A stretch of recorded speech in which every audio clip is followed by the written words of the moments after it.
بسم الله الرحمن الرحيم إن الحمد لله نحمده ونستعينه ونستغفره ونعوذ بالله من شرور أنفسنا ومن سيئات أعمالنا من يهدي الله فلا مضل له ومن يضلله فلا هادي له وأشهد أن لا إله إلا الله وحده لا شريك له وأشهد أن محمدا عبده ورسوله وبعد فإن خير الحديث كتاب الله وخير الهدي هدي محمد صلى الله عليه وسلم وشر الأمور محدثاتها وكل محدثة بدعة وكل بدعة ضلالة وكل ضلالة في النار. وقال عز وجل في القرآن المجيد أعوذ بالله من الشيطان الرجيم بسم الله الرحمن الرحيم يا أيها الذين آمنوا اتقوا الله حق تقاته ولا تموتن إلا وأنتم مسلمون. وقال يا أيها الناس اتقوا ربكم الذي خلق من نفس واحدة وخلق منها زوجها بث منهما رجالا كثيرا ونساء واتقوا الله الذي تسالون به والارحام ان الله كان عليكم رقيبا. وقال يا ايها الذين امنوا اتقوا الله وقولوا قولا سديدا يصلح لكم اعمالكم ويغفر لكم ذنوبكم ومن يطع الله ورسوله فقد فاز فوزا عظيما. اللهم صل على محمد وعلى ال محمد كما صليت على ابراهيم وعلى ال ابراهيم انك حميد مجيد. اللهم بارك على محمد وعلى ال محمد كما باركت على ابراهيم وعلى ال ابراهيم انك حميد مجيد. رب اشرح لي صدري ويسر لي امري واحلل عقدة من لسانی یفقهوا قولی. وقال عز وجل في القرآن المجيد بسم الله الرحمن الرحيم ومن يتوکل علی اللہ فهو حسبه. اما بعد، تمام تعریفیں اس اللہ عز وجل کے لیے لائق و زیبا ہے جو تمام جہانوں کا بنانے والا اور اسے پالنے والا ہے، اور درود و سلام اس کے آخری نبی محمد صلی اللہ علیہ وسلم پر. الحمدللہ ہم تمام یہاں اس ہفتے واری درس قرآن میں جمع ہوئے. انشاءاللہ عزیز اس مختصر سے وقت میں میں آپ تمام کے سامنے ایک بہت ہی اہم عنوان پر روشنی ڈالنے کی کوشش کروں گا، اور وہ ہے اللہ پر بھروسہ، جس کو ہم کہیں گے توکل علی اللہ. اللہ پر بھروسہ یہ ایک بڑی جو ہے اہم چیز ہے، اور ہم دیکھتے ہیں کہیں نہ کہیں اپنی عام زندگی میں، زندگی کے ایسے مرحلوں میں جب کوئی واقعات ہمارے سامنے ہوتے ہیں، ایسے مرحلوں میں جہاں کوئی فیصلہ لینے والا معاملہ ہوتا ہے، ایسے مرحلوں میں جہاں ہم مصیبت کا شکار ہو جاتے ہیں، ایسے مرحلوں میں جہاں ایسی مصیبتیں ہم پر آتی ہیں جن کو ٹالا نہیں جا سکتا، یا لاکھ ٹالنے کے بعد بھی وہ مرحلے زندگی میں آ جاتے ہیں، کہیں نہ کہیں ہم ایمان والے ہونے کے ناطے کمزور نظر آتے ہیں اللہ پر توکل کے معاملے میں، اللہ پر بھروسے کے معاملے میں. اللہ رب العزت نے اپنی کتاب میں، نبی اکرم صلی اللہ علیہ وسلم نے اپنے احادیث میں توکل کے تعلق سے، اللہ پر بھروسے کے تعلق سے بہت ساری باتیں بتائی ہیں، اور یہ ایک بڑا ہی اہم عنوان ہے، اس لیے کہ اگر اللہ پر توکل جیسا ہونا ہے ایک مومنوں کو، اگر ویسا ہم نہیں کریں گے تو دنیا کی بہت ساری ایسی پریشانیاں جن کو ٹالے وہ نہیں ٹلتی. اگر یہ اللہ پر توکل کا معاملہ ہمارا درست نہ رہا تو پھر ہوتا ہی ہے، نتیجہ یہ نکلتا ہے، اس کا نقصان یہ ہوتا ہے اس کا کہ اللہ پر بھروسے کی کمی نظر آتی ہے، توکل کی کمی نظر آتی ہے، اور بہت ساری مصیبتیں جو ہمارے رونے سے، ہمارے مصیبت لینے سے، ہمارے فکریں کرنے سے، ہمارے پریشان ہونے سے ٹلنے والی تو ہے نہیں، ہے نا. اور اللہ پر اگر توکل ہو، بھروسہ ہو تو پھر اس کا اجر اور ثواب بھی ملتا ہے. مصیبتیں تو آ جاتی ہے اور انسان دنیاوی پریشانیوں میں جو پھنس جاتا ہے اور اپنے آپ کو کچھ نہ کچھ نقصان پہنچا لیتا ہے. تو لہٰذا ایک مومن کو چاہیے کہ وہ اللہ پر توکل کرے، اللہ پر بھروسہ کرے کہ اگر مصیبت کا دینے والا اللہ تعالیٰ ہے تو مصیبت کو ٹالنے والا، ہٹانے والا بھی اللہ تعالیٰ ہے. یہ بات جو ہے ہم دیکھتے ہیں کہ نبی اکرم صلی اللہ علیہ وسلم کی زندگی میں، دیگر انبیاؤں کی زندگی جن کا تذکرہ قرآن ہے، کیا ان کی زندگی میں اللہ پر توکل کی مثالیں دیکھتے ہیں. اسی طرح ہم صحابہ کی زندگی سے توکل کی مثالیں دیکھتے ہیں، اور اس کے بعد کے ادوار کے ہم لوگوں سے دیکھتے ہیں مسلمانوں نے اللہ پر ویسا بھروسہ کیا جیسے اللہ تعالیٰ پر بھروسہ اور توکل کرنے کا حق تھا. تو ہم دیکھتے ہیں بہت مصیبت اور پریشانیوں میں بھی اللہ رب العزت نے ان کی مدد کی، اور جو مصیبتیں اور پریشانیاں لاکھ ٹالنے کے بعد بھی ٹلنے والی نہیں تھیں، ان پریشانیوں میں وہ بہت مطمئن نظر آئے، پریشان نہیں. مطلب کوشش تو کرنا چاہیے انسان کو، لیکن کچھ ایسی چیزیں، ایسے مراحل زندگی میں ہوتے ہیں جو لاکھ ٹالے وہ مسئلے حل نہیں ہوتے ہیں. اور اگر اللہ پر توکل انسان کا، مومن کا نہ رہا تو ہوتا یہ ہے کہ ان پریشانیوں میں وہ پھنس جاتا ہے، اور کہیں نہ کہیں وہ پریشانیاں اس کو بہت زیادہ جو ہے نقصان دے دیتی ہے اندر کی. تو آج میں چند باتیں اسی بھروسے کے تعلق سے، توکل کے تعلق سے رکھوں گا. آئیے توکل کہتے کسے ہیں، مختصر اس کا تعارف، اس کا ڈیفینیشن آپ کے سامنے رکھتا ہوں. توکل کا معنی یہ ہوتا ہے کہ انسان جو اپنی کوششوں کے نتائج اور واقعات کے فیصلے کو اللہ کے سپرد کر دے. انسان جو ہے اپنے کوششوں کے نتائج، جو بھی وہ اسٹرگل کرے گا، جو بھی وہ کوشش کرے گا، اس کا جو ریزلٹ آئے گا، اور واقعات کے فیصلے، مطلب زندگی میں جو ڈے ٹو ڈے لائف میں جو چیزیں ہو رہی، جو واقعات ہو رہے، ان کے فیصلے اللہ کے سپرد چھوڑ دے کہ بھائی یہ اللہ نے کرنا تھا، یہ اللہ نے کیا، میں اس سے مطمئن ہوں. یہ ہے توکل علی اللہ. سمجھ رہے ہیں آپ بات کو؟ کہ زندگی کے معاملے میں جتنی کوششیں ہماری، جتنی کوششیں، تعلیم میں ہم کوشش کر رہے ہیں، پڑھائی میں، تجارت میں ہم کوشش کر رہے ہیں، حلال روزی کے لیے ہم کوشش کر رہے ہیں، یہ سب کوشش لاکھ کرنے کے بعد بھی الٹیمیٹ ریزلٹ کس کے ہاتھ میں؟ اللہ کے ہاتھ میں۔ اور جتنے واقعات میری آپ کی زندگی میں ہوتے ہیں، کسی کا بیمار ہو جانا، کسی کو ہارٹ اٹیک آ جانا، کسی کی کوئی مسئلہ پریشانی آنا، کسی کے لیے تنگ دستی آ جانا، کسی کے لیے کوئی مصیبت، کسی کے لیے کوئی ایکسیڈنٹ، کچھ بھی جو واقعات زندگی میں ہوتے ہیں، یہ تمام اللہ کی طرف سے ہے۔ اللہ تعالیٰ جانتا ہے، اللہ تعالیٰ کے علم میں ہے، اور اللہ کے تعالیٰ کے طرف سے ہے۔ تو تمام کوششوں کے ریزلٹس، نتائج اسی طرح جو ہے اس کے بعد جو ہے تمام واقعات جو ہوتے ہیں وہ اللہ کی طرف سے، اور انسان جو ہے مومن اپنے آپ کو اس کے سپرد کر دے کہ بس یہ اللہ تعالیٰ نے کرنا تھا، یہ اللہ تعالیٰ نے ہمارے ساتھ کیا۔ اس کو کہتے ہیں توکل علی اللہ، اللہ پر بھروسہ، کہ جو کچھ ہونا ہے، لاکھ کوششوں کے بعد بھی نتیجہ اللہ کے ہاتھ میں ہے۔ واقعات جو کچھ ہوئے، جیسے ہوئے، یہ اللہ کی طرف سے تھے، اور ہمیں اس معاملے میں اطمینان کے ساتھ ان فیصلوں کو اللہ کے قبول کرنا چاہیے۔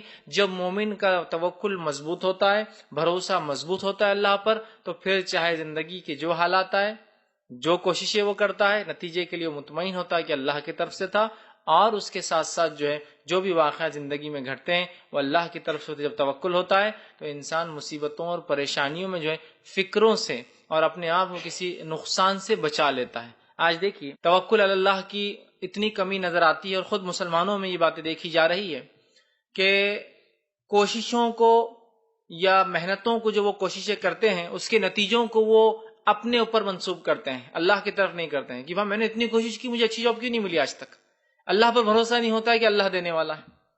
کوششوں کو یہ سمجھتے ہیں کہ کوششیں ہماری طاقت میں ہیں، اور اس کا رزلٹ جو آنا چاہیے ہماری صلاحیتوں کے مطابق آنا چاہیے۔ دنیا کی بڑی بڑی قومیں اور اقوام عالم میں بہت سارے لوگ اسی وجہ سے جو اللہ کے عذاب کے شکار ہوئے کہ انہوں نے جو کچھ دنیا میں کیا، کوشش سمجھا کہ ہماری کوشش کا نتیجہ جو کچھ اللہ نے دیا۔ مومن کوشش بھی کرتا ہے تو توکل کرتا ہے، نتیجہ اللہ کی طرف سے تھا، اور مومن کے ساتھ کوئی گھٹنا بھی واقعات ہو جاتی ہے تو اللہ پر بھروسہ کرتا ہے اور کہتا ہے یہ اللہ کی طرف سے تھا۔ جو کچھ ہوا اس کا یہ عقیدہ اور ماننا ہے وہ اللہ کی طرف سے ہونا تھا۔ جو کچھ ہوا ہے وہ یہ مانتا اور ایمان رکھتا ہے کہ یہ ٹلنے والی چیز نہیں تھی، اللہ نے یہ لانا ہی ہے، اور ساتھ میں ایمان رکھتا ہے کہ اس مصیبت کو ہٹانے کی طاقت بھی صرف اور صرف اللہ رکھتا ہے۔ نعمت بھی ملتی ہے تو اللہ کی طرف سے ملتی ہے، مصیبت بھی آتی ہے تو اللہ کی طرف سے آتی ہے، اور وہ اس پہ کامل توکل رکھتا ہے۔ یاد رکھیے یہ بڑی اہم چیز ہے۔ ورنہ آج ہم کیا سمجھ رہے ہیں، میں نے کوشش کی، رزلٹ کیوں نہیں آیا، لہٰذا میرے کو جینے کا کوئی حق نہیں ہے۔ بہت سارے واقعات آپ نے دیکھے، لوگ توکل نہیں کرتے اللہ پر اور سمجھتے ہیں کوششوں کے نتائج ہماری کوششوں کے مطابق ہونا چاہیے۔ مومن یہ کہتا ہے کہ کوششوں کے نتائج اللہ کی طرف ہے، ہمارا کام کوشش کرنا ہے، ٹھیک ہے، ہمارا کام ہے کوشش کرنا، نتیجہ کس کے ہاتھ میں؟ اللہ کے ہاتھ میں۔ لیکن جب انسان یہ سمجھتا ہے کوشش کرنا میرا کام، نتیجہ بھی اس کوشش کے مطابق ہی آنا چاہیے جو میں نے کی، لہذا جب وہ نہیں پاتا تو پھر ایسے راستے اپنا لیتا ہے، ایسے نقصان اپنے نفس کو پہنچا لیتا ہے، ایسے نقصان اپنے سماج کو پہنچا لیتا ہے، ایسے نقصان جو ہے ماحولیات کو پہنچا دیتا ہے، کسی کو انتہا نہیں۔ کئی لوگوں کو اللہ رحم کرے دیکھا گیا کہ کوشش کی تعلیم میں وہ چیز حاصل نہیں ہوئی، اپنی زندگی ختم کر لی، تو انہوں نے کیا سمجھا، یہ کوششوں کا نتیجہ وہی آنا چاہیے جیسی کوششیں ہوئی ہے۔ ایسا نہیں ہوتا، یاد رکھیے، لاکھ کوششوں کے بعد بھی وہی ہوتا ہے جو اللہ تعالیٰ جو ہے چاہتا ہے، اس لیے کہ اللہ تعالیٰ کل مکمل مالک ہے تمام چیزوں کا، یاد رکھیے۔ اور مومن کا یہ بھروسہ ہے کہ اگر کچھ نہیں ہوا اس میں بھی خیر تھا، اور کچھ ہوا اس میں بھی خیر تھا، اور اسی کو کہتے توکل اللہ، کہ جو کچھ ہوا میرا پورا پکا بھروسہ ہے میرے رب پر کہ اس نے جو چاہا بہتر میرے لیے وہ کیا۔ اس چیز کو سمجھنے کی بہت زیادہ آج کے جو ہے سماج میں جو ہم لوگوں کو ضرورت ہے۔ اسی طرح جو ہے یہ بات بھی جو ہے مومن توکل کے اندر شامل ہے کہ ہم چاہے جتنی ہی کوشش کر لیں یا حالات جتنے ہی ناموافق ہو، انسوٹیبل ہو، چاہے تو ہم نے بہت کوشش کی، یہ حالات بہت ہی مطلب انسوٹیبل تھے، ٹھیک ہے، دونوں ہی شکلوں میں نتیجہ جو آئے گا وہ اللہ کی طرف سے ہوں گا۔ یاد رکھیے، کبھی یہ ہو سکتا ہے کہ حالات پورے ایسے ہو کہ جو کارساز نہ ہو، ایسے حالات ہو کہ جو درست نہ ہو، اس میں بھی اللہ پر توکل انسان رکھیں گا، ہو سکتا ہے اللہ اس کو اچھے نتیجے دے۔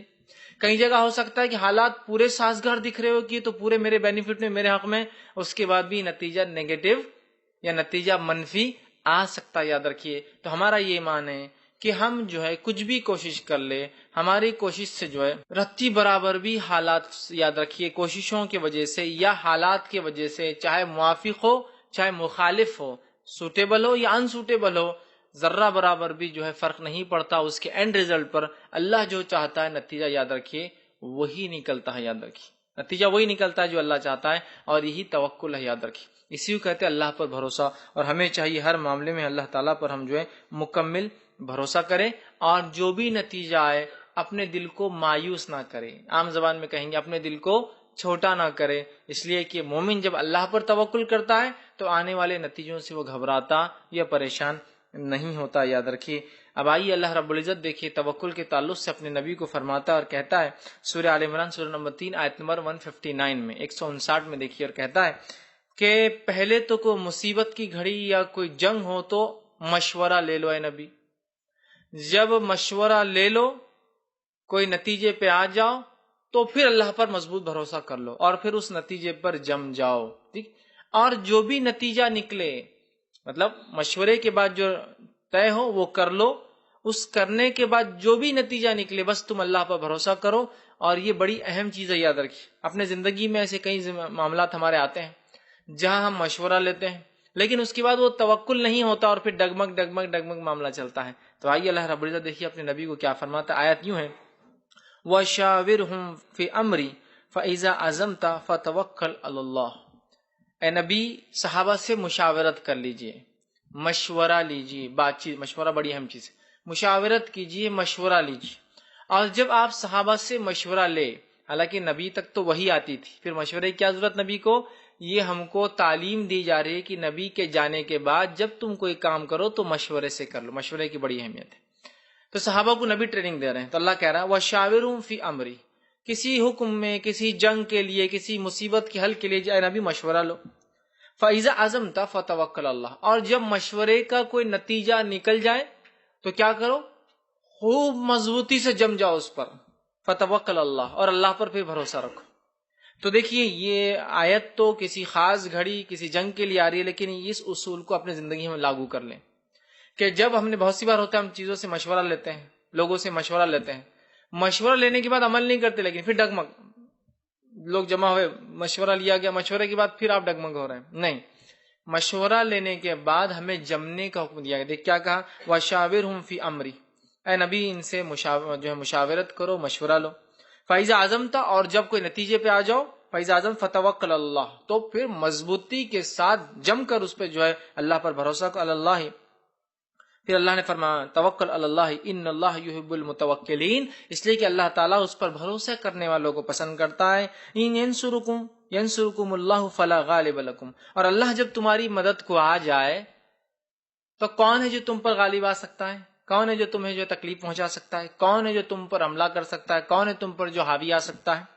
وَإِن يَخْذُلْكُمْ فَمَنْ ذَا الَّذِي يَنْصُرُكُم مِّن بَعْدِهِ، اور اگر اللہ ہی تمہارے مخالف آ جائے، اللہ تمہارے ساتھ کو نقصان چاہے تو کون ہے جو تمہاری مدد کر سکتا ہے؟ کون ہے جو تمہاری ہیلپ کے لیے آ سکتا ہے؟ من بعدی وَلَلَّهِ فَلْيَتَوَكَّلِ الْمُؤْمِنُونَ، اور مومنوں کو چاہیے کہ وہ اللہ پر ہی توکل کرے۔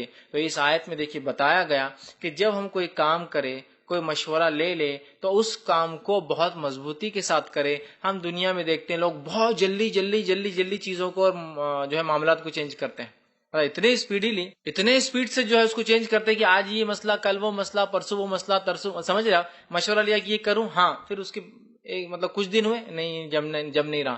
جب آپ کسی چیز کا مشورہ لے لے، کسی چیز کا معاملہ کر دے تو مضبوطی کے ساتھ جمنا یاد رکھیے اس طے شدہ فیصلے پر۔ تو یہاں بھی اللہ رب العزت نے دیکھی کہا کہ جب آپ مشورہ لے لیں مضبوطی کے ساتھ اس معاملے پہ جو ہے جم جائے، عزم کے ساتھ جم جائے۔ اب دیکھیے جنگ کے ماحول میں جب ہم نے فیصلہ لے لیا، جنگ یا مصیبت کا دونوں کے لیے آیا تھا، جنگ کے معاملے میں فیصلہ لے لیا، اس میں بھی اللہ رب العزت نبی کو فرما رہا ہے کہ جنگ کی حالت میں بھی اگر تمہارے پاس جس سے تمہاری جنگ وہ امن کے لیے آئے تو امن دے دو، اور یہ مت گھبراؤ کہ تم سے ڈر کر جو ہے وہ آ گئے ہوں گے اس لیے اور بعد میں نقصان پہنچائیں گے، اس لیے کہ جب تم اللہ کے لیے یہ کرو گے اللہ تمہاری حفاظت کرنے والا ہے۔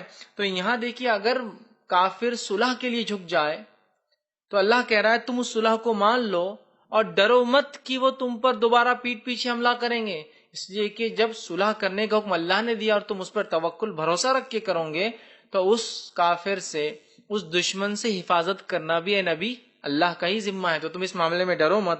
اللہ رب العزت اپنے نبی کو دیکھیے سورہ انفال سورہ نمبر 8 آیت نمبر 61 اور 62 میں فرماتا کہتا ہے وَإِن جَنَاحُ لِلسَّلْمِ فَاجْنَحْ لَهَا، اگر وہ تمہارے پاس جنگ کی حالت میں آ کر صلح کرنا چاہے تو اے نبی آپ صلح کر لو، وَتَوَكَّلْ عَلَى اللَّهِ إِنَّهُ هُوَ السَّمِيعُ الْعَلِيمُ، اور اللہ پر توکل بھروسہ کرو، اللہ سننے والا اور جاننے والا ہے۔ اور آگے فرما رکھا اور اگر وہ تجھے دھوکہ دینا چاہے تو وہ کچھ پرواہ نہیں کہ تجھے اللہ کافی ہو جائے گا۔ مطلب دیکھیے اللہ فرما رہا ہے اگر کافر بھی جنگ کی حالت میں تم سے صلح کرنے، دشمن بھی جنگ کی حالت میں صلح کرنے آئے، صلح کر لینا چاہیے، ڈرنا نہیں چاہیے ارے یہ تو حملہ کر سکتے ہیں۔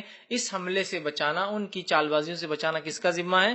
اللہ تعالیٰ کا ذمہ ہے، یاد رکھیے۔ تو کہا اللہ رب العزت نے کہ مومنوں کو چاہیے کہ وہ اللہ پر بھروسہ رکھے اور اللہ جو ہے ان کے لیے کافی ہو جائے گا۔ اسی نے اپنی اور مسلمانوں کی نصرت سے تیری تائید کی ہے، اور نبی اللہ نے جو ہے آپ کی تائید، آپ کی مدد جو ہے مسلمانوں کے ذریعے جو ہے اور نصرت جو فتح اپنی طرف سے جو ہے مدد جو ہے آپ کو عطا فرمائی ہے۔ تو یہاں بھی دیکھیے نبی کو کہا جا رہا ہے کہ کافر جنگ میں بھی آ کر صلح کہیں تو آپ صلح کو مان لیجئے، اس لیے کہ اللہ تعالیٰ آپ کی حفاظت کرنے والا ان کی چال بازیوں سے۔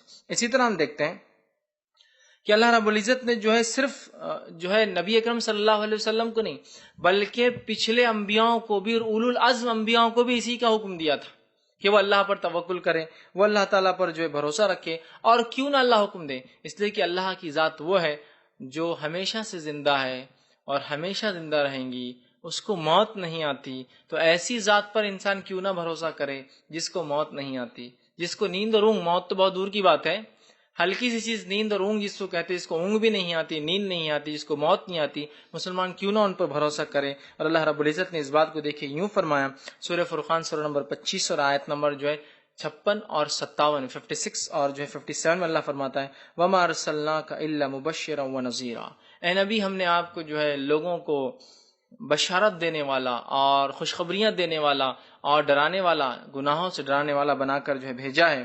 قُلْ ما اسألکم علیہ من اجر، اور اے نبی کہہ دیجئے میں تم سے کوئی بدلہ نہیں چاہتا ہوں ان تمام چیزوں کے بدلے میں، علیہ اجر الا من شاء ان یتخذ الی ربہ سبیلا، اور تم میں سے جو چاہے اپنے رب کی راہ کو، حق کو مانے اور اس کے اوپر چلے، ربہ سبیلا وتوکل علی اللہ علی الحی حی الذی لا یموت، اور اے نبی آپ کو اس ذات پر بھروسہ کرنا چاہیے جو زندہ ہے اور جس کو کبھی موت نہیں آتی۔ تو ہمارا بھروسہ، مسلمانوں کا بھروسہ ایک ایسی ذات پر ہے جو زندہ ہے اور اس کو کبھی موت نہیں آتی۔ اور اللہ رب العزت نے اپنے بڑے بڑے انبیاءوں کو، اولو العزم پیغمبروں کو بھی اپنے اوپر توکل کرنے کا حکم دیا، اور نوح علیہ السلام کی خاص طور سے مثال بیان کی۔ میں اس مثال کو آپ کے سامنے رکھوں گا، سورہ یونس سورہ نمبر 10 اور آیت نمبر 71 میں اللہ نے فرمایا نوح علیہ السلام نے 950 سال 950 ایئرز تک اپنی قوم کو دعوت دی، قوم ایمان نہ لائی، قوم نے بلکہ نوح علیہ السلام کے خلاف چال بازیاں رچی،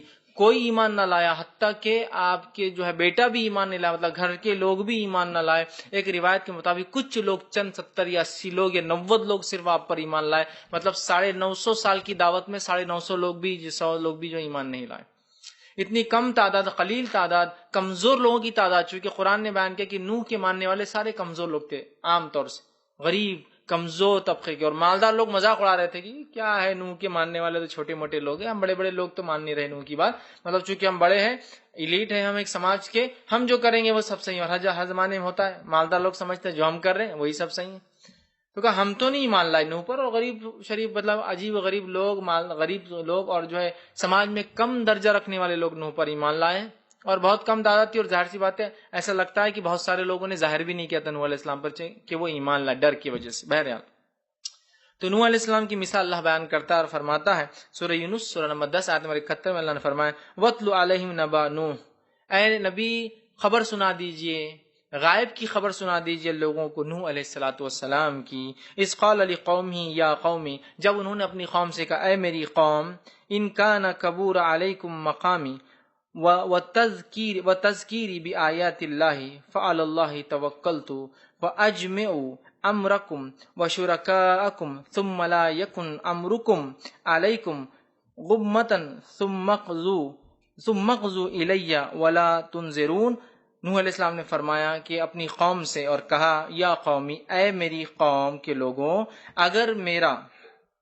رہنا اور اللہ کی آیتوں کے ساتھ میرا نصیحت کرنا تم کو شاق گزرتا ہے، میرا تم میں رہنا اور جو میں تم کو اللہ کی آیتیں بار بار پڑھ کر سناتا ہوں تم کو ذرا برا لگتا ہے، گزرتا ہے، تو اللہ پر میں نے بھروسہ کر لیا ہے، تو میرا تو بھروسہ اللہ پہ ہے کہ اللہ میری حفاظت کرنے والا ہے، اللہ تم سے مجھے بچانے والا ہے، اللہ مجھ سے کام لے، میرا بھروسہ تو اللہ پر ہے۔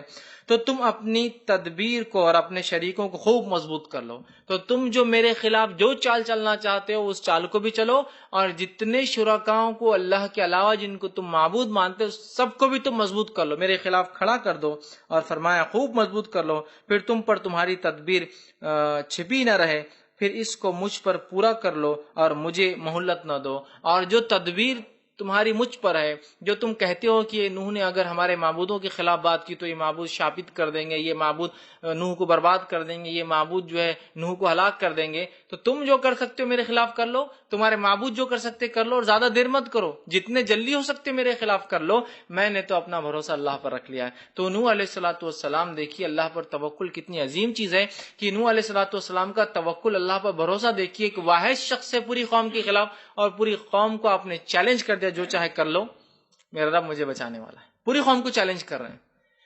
تمہارے شرکا جو تدبیریں چلتے ہو چل لو، چالے دیر مت کرو، جتنے جلدی چل سکتے ہو چل لو، میرا تو بھروسہ اللہ تعالیٰ پر۔ ایسا مومن کا بھی کامل بھروسہ اللہ پہ ہونا چاہیے، جیسے نوح علیہ الصلوۃ والسلام کا تھا کہ جو چاہے قوم کر لے، میں تو ڈرنے والا نہیں ہوں، اس لیے کہ میں حق کام کر رہا ہوں، میں حق کی بات کر رہا ہوں۔ تو نوح علیہ السلام کا دیکھیے توکل تھا، اور جب قوم کے لوگوں نے کہا نوح بہت بڑی بات کر رہے ہو، تم کو تو اب ہمارے معبود چھوڑیں گے نہیں، تمہیں ختم کر دیں گے، تم پر عذاب آ جائیں گا، تمہارے ساتھ یہ ہوگا، تمہارے ساتھ وہ ہوگا، نوح علیہ الصلوۃ والسلام مطمئن تھے، اور اللہ نے اس واقعے کو بیان کیا جب لوگ ان کو ڈرا رہے تھے۔ سورہ ہود سورہ نمبر 11 آیت نمبر 54 اور 55 میں اللہ نے بیان کیا اور فرمایا کہ نوح علیہ السلام کو جب لوگ ڈرا رہے تھے اور دھمکا رہے تھے اور کہہ رہے تھے کہ ہمارے معبود اب تمہارے ساتھ نوح یہ کریں گے وہ کریں گے، تو نوح علیہ الصلوۃ والسلام مطمئن تھے، اور انہوں نے جواب دیا، قوم کا انی اشہد اللہ واشہدوا انی بریء مما تشرکون،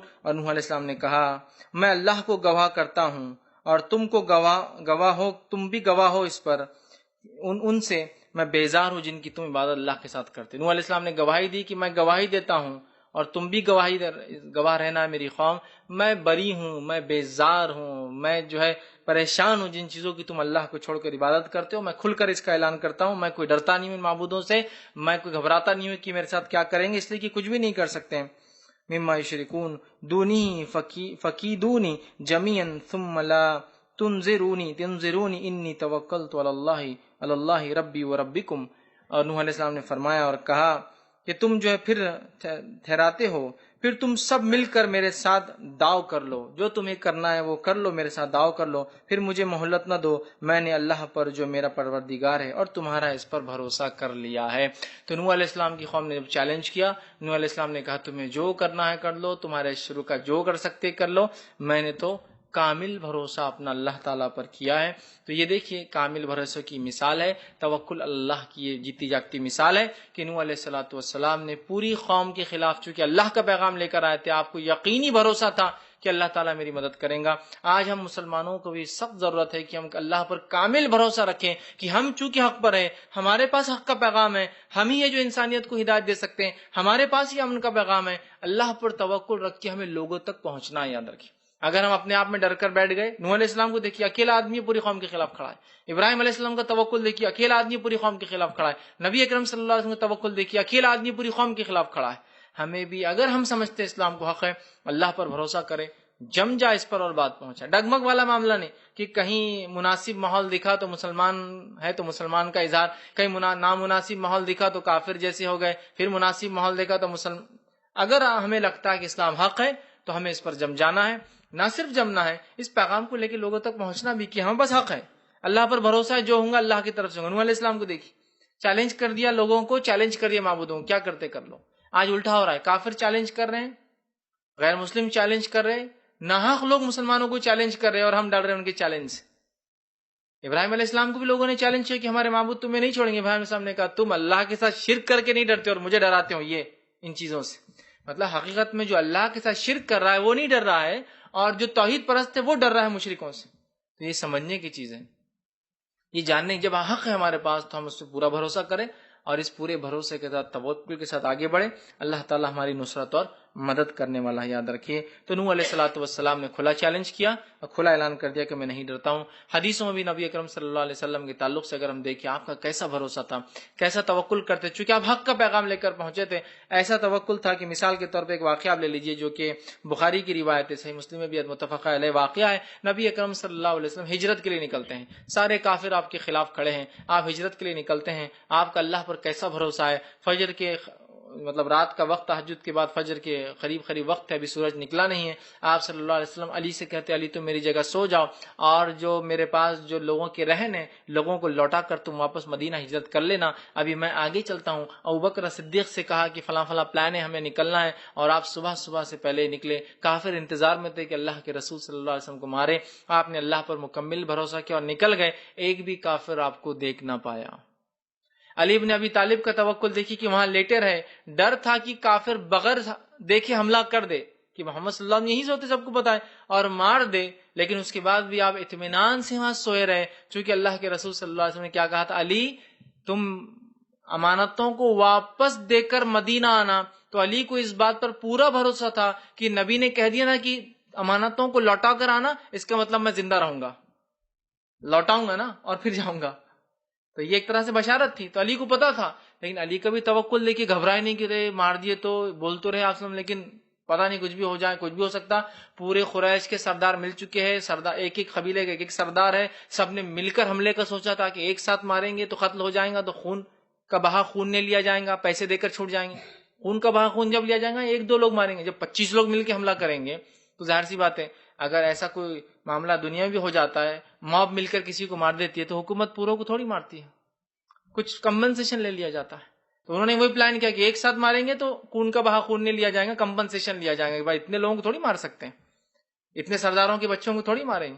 لیکن علی کا بھی توکل دیکھیے، چونکہ نبی کی بات آ گئی علی نے بھروسہ کر لیا. اللہ کے رسول کا توکل کہ اللہ نے آپ کو ہجرت کروانی تھی، اللہ نے آپ کے ذریعے پیغام پہنچانا تھا، آپ کو پتا تھا کہ کافر کچھ دھکا نہیں پہنچا سکتے. آپ نکل گئے. اس کے بعد ابوبکر صدیق اور آپ چلے اور ایک غار کے اندر جا کے چھپے، جبکہ آپ کے پیچھے مشرکین لگے ہوئے تھے، طاق میں تھے. اور وہ غار کے اندر جب آپ بیٹھ گئے جا کر، غار سور جس کا نام آتا ہے، آپ غار کے اندر ہے. اور جس بخاری اور مسلم کا جو واقعہ وہ یوں ہے کہ ابوبکر صدیق نے کہا اللہ کے رسول صلی اللہ علیہ وسلم سے، جبکہ آپ گھبرائے ہوئے اور پریشان تھے اور غار سور میں سے جب اوپر نظر دوڑا رہے تھے تو کافروں کے گھوڑوں کے پیر اور ان کے قدم نظر آ رہے تھے. تو ابوبکر صدیق نے اللہ کے رسول صلی اللہ علیہ وسلم سے کہا اور کہا اے اللہ کے رسول صلی اللہ علیہ وسلم، اگر ایک بھی کافر نے صرف اپنے پیروں کو بھی دیکھ لیا نا تو ہمیں اندر دیکھ لیں گے. مطلب اس کے منہ پر کافر کھڑے، ان کے گھوڑے بھی آ رہے جا رہے ہیں، کافر کھڑے ہیں، اگر ایک بھی انسان نیچے دیکھیں گا تو نیچے دیکھ لیں گے کہ دو لوگ اس غار کے اندر چھپے ہوئے ہیں. ٹھیک ہے. اور وہ غار کے تعلق سے جو واقعہ آتا ہے نا، اس پہ مکڑی نے جالا بنا دیا، کبوتر نے انڈا دے دیا، وہ روایت بالکل صحیح نہیں ہے، وہ ضعیف جداً ہے، وہ بالکل ضعیف روایت ہے، یاد رکھیں.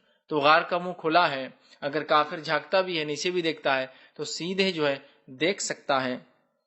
تو یہاں اللہ کے رسول صلی اللہ علیہ وسلم فرماتے اور کہتے ہیں اے ابوبکر، ایک دم سکون سے آپ کہتے ہیں اور کہتے ہیں ابوبکر، ان دو کے بارے میں تم کیا کہتے ہو، یا ان دو کو کیا غم ہو جن کا تیسرا اللہ ہو.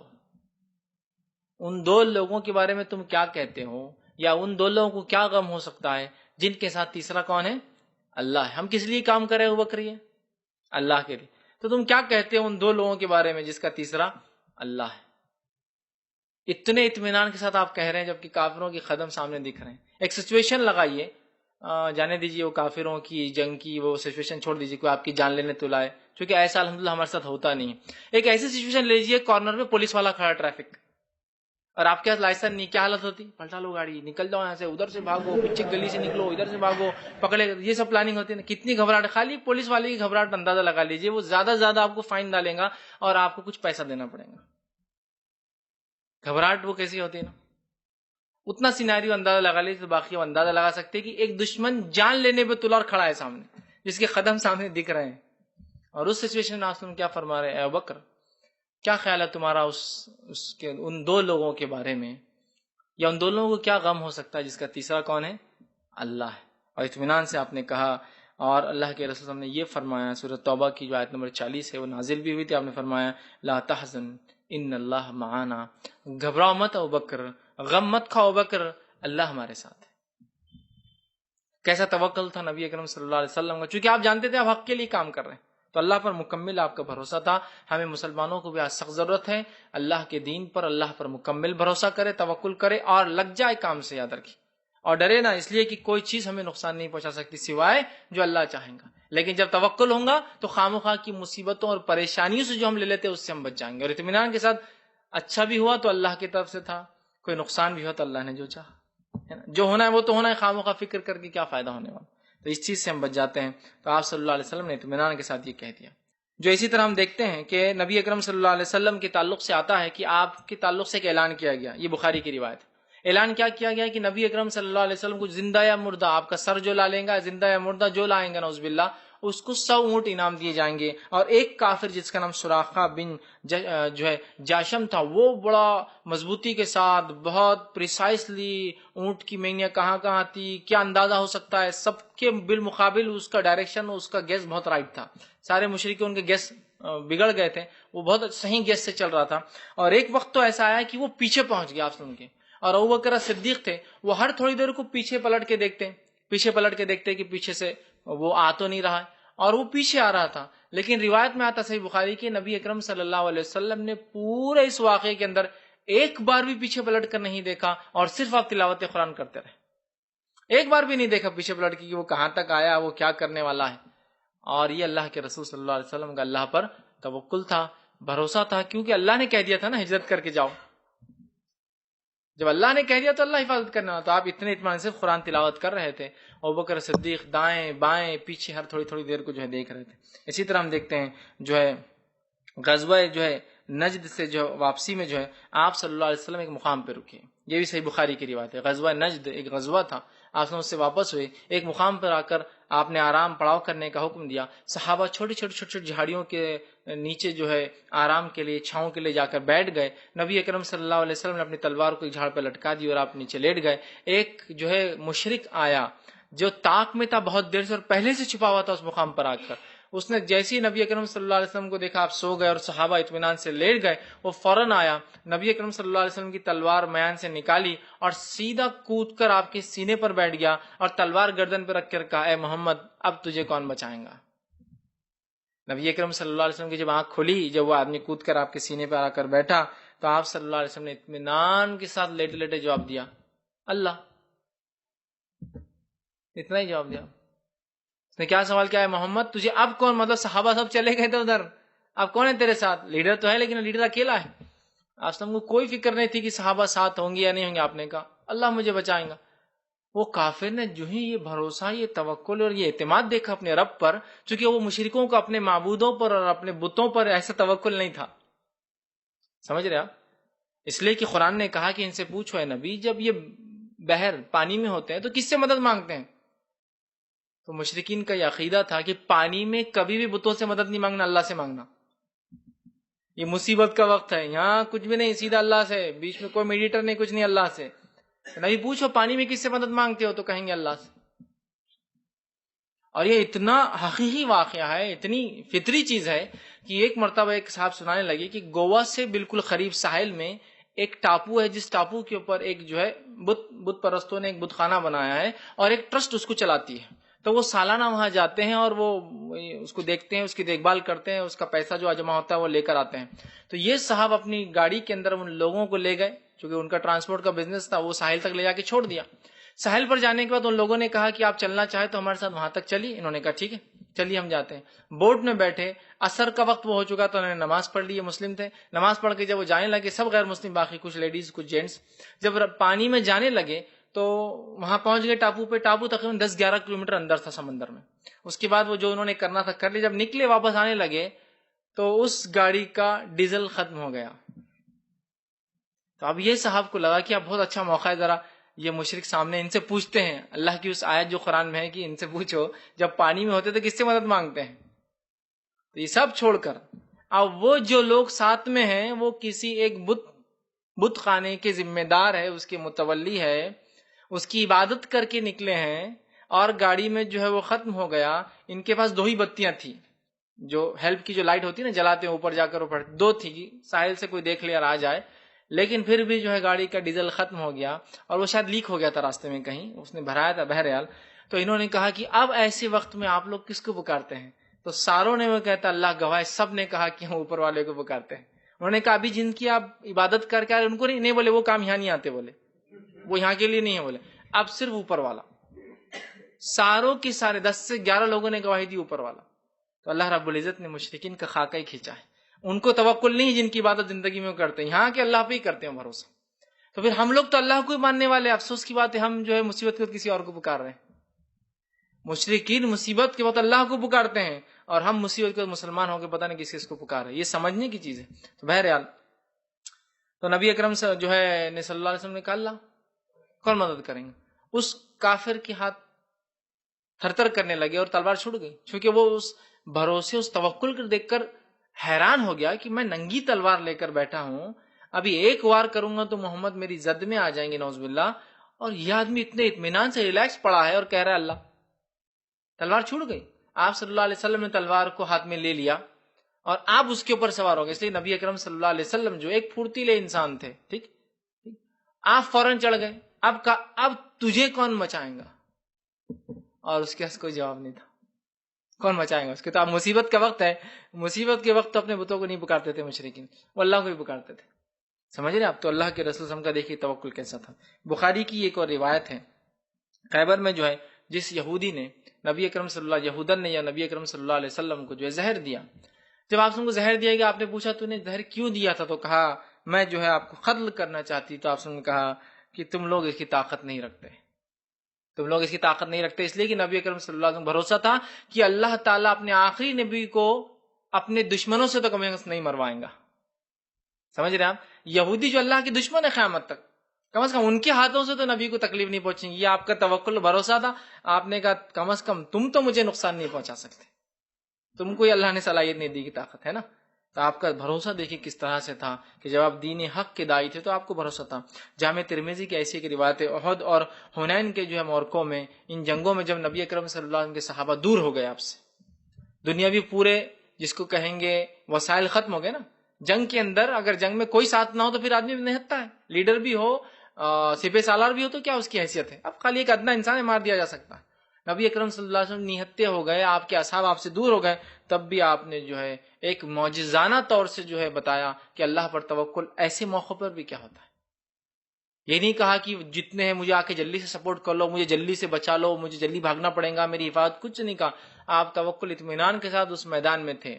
آپ نے صحابہ کو آواز دی کہ میں اس طرف ہوں، لیکن یہ نہیں کہا کہ اب مجھے کون بچائیں گا، میرے بچانے کے لیے آ جاؤ، کافر میرے پیچھے پڑے ہیں، کافروں تھوڑی دیر کے لیے رک جاؤ ذرا، دو ہاتھ میرے، کچھ نہیں. آپ بالکل کہا کہ اصحاب میں ادھر ہوں. چونکہ صحابہ میں غلط فہمی کیا پھیل گئی تھی، آپ صلی اللہ علیہ وسلم شہید ہو گئے، تو وہ بتانے کے لیے کیا میرا صاحب میں ادھر ہوں، پیچھے کی طرف پلٹ گیا، بس اتنا کہا. اور چند صحابہ جو نزدیک تھے وہ آ کر آپ کے پاس جمع ہو گئے تاکہ خبر پہنچ جائے کہ آپ حیات ہے، آپ کو کسی نے نقصان نہیں پہنچایا.